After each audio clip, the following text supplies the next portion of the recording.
Hi friends, good morning. Today I wish to bring an important topic which is bigger than the coronavirus, which is crippling the Indian economy ever since independence. I cautiously exclude in this topic the underprivileged, marginalized, vulnerable 30 crore poorest of the poor, which includes 4 crore migrant or the guest workers. The viruses which I refer today are the loan waivers, the tax evasion, corruption, and the freebies. Before getting into this core topic, let me give my personal views on the last 2 months of the lockdown. I enjoyed quality time with my family. My unnecessary expenses have dropped at least by 50%. I have learned to live within the four walls of the house. Overall, I would say it's a blessing in disguise for many of us. When have we ever seen a servant maid given a break but still paid salaries? When are we ever going to see again the migrant workers or the guest workers given a 3 meal a day without work? Many positives have happened in last 2 months during this lockdown. Lives have changed for many. I don't debate here, and I wish to derive positives than crippling under the negative blanket. Let me get back to the core topics for today. The first one, the critical one, is the loan waiver. Here again, I'm not going to debate whether it's necessity, the loan waiver is necessity or not necessity. In the rural economies, the loan waivers have literally become an unwritten constitution and taken for granted even before the loans being sanctioned. Close to 4.7 lakh crore was written off in last 10 years. This is an election promise and an issue for most of the political parties. In urban economies, it's no different, as most non-performing assets will be written off eventually by the banks. Close to 2.54 lakh crores was written off in last 10 years. Whenever we discuss with the common man, within ourselves, the immediate knee-jerk discussion comes about Vijay Mallya's, Ambani's, Adani's, Nirav Modi's and Choksi's and stuff like that. So I don't see any value in this debate. You have taken a loan. Is it not your moral responsibility to pay back the loan with interest? That's the only humble question. So you don't have any authority not to pay this taxes. We as a people can buy 150 crore worth of liquor bottles in Tamil Nadu alone, the state alone, in a day. But we cannot pay back our loans.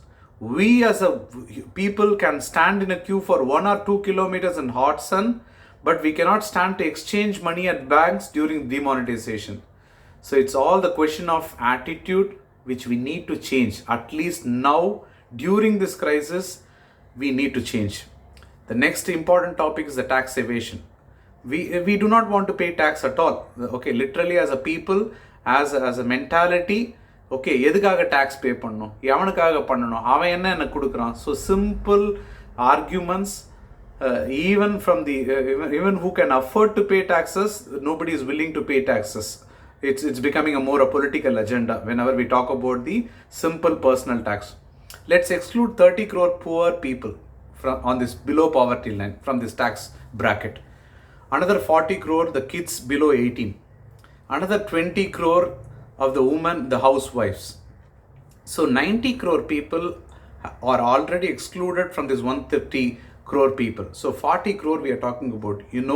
Today only the 4%, 3.5 crore to 4 crore people only pay, has been registered with the income tax assessors. If this is going to be the condition, we have no idea or no knowledge to compare with an American economy where half and more people pay taxes. So we should not compare the stimulus package of Americas or Japanese, for that matter even the Chinese, when our tax collection, personal tax collection is going to be, people who are going to pay taxes are less than 4% of the total population. Next in line is the GST. So of course, no service or no purchases, we don't want to pay GST. GST edukku 18%, GST edukku 12%. Every Tom, Dick and Harry will discuss about the GST payouts. So all put together, GST collection in India is 12 lakh crores roughly per annum. The third part of the revenue is the corporate tax. 6 lakh crore is the yearly annual revenue. So approximately 25 lakh crore is our income. We are already 8 lakh crore. Our expenses is more than the 25 lakh crore in today's budget. So we have no major provisions for COVID like situation unless we pay our taxes more loyally and consciously in the best interest of building this nation. The third virus is corruption across the society and the freebie culture inherited in the roots of this economy.